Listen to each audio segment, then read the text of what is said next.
আজকে আমি শেয়ার করব আমাদের জামালপুরের ঐতিহ্যবাহী একটা খাবার।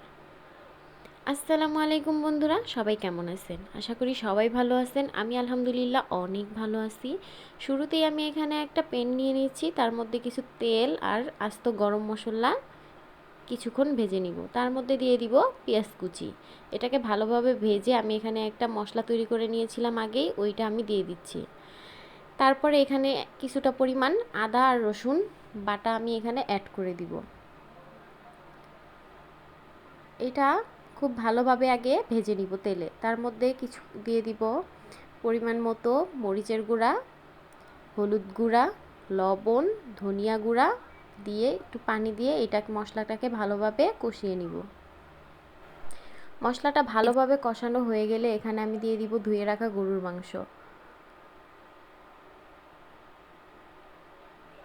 তো গরুর মাংসটা দিয়ে ভালোভাবে নেড়ে চেড়ে সুন্দরভাবে কষিয়ে নিতে হবে। আপনারা চাইলে আলুও দিয়ে দিতে পারেন, আমি অবশ্যই 2টা আলু দিব।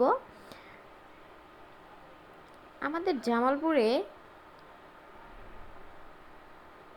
জামালপুরে এই খাবারটা থাকবেই।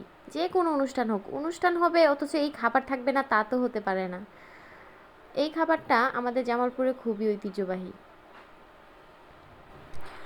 কষানো হয়ে গেলে এখানে আমি দিয়ে দিব পানি। পানির পরিমাণটা বেশিই দিতে হবে।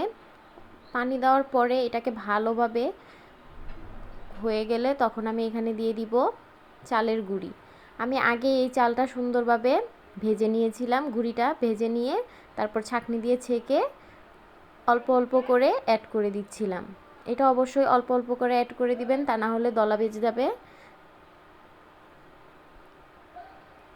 সো দেখুন আমার এই খাবারটা তৈরি হয়ে গেছে।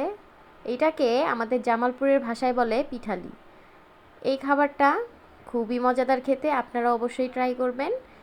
সব শেষে আমি এখানে দিয়ে দিব একটু কড়াইতে তেল, একটু জিরা, এটাকে সুন্দরভাবে ভেজে নিয়ে তরকারিতে অ্যাড করে দিব।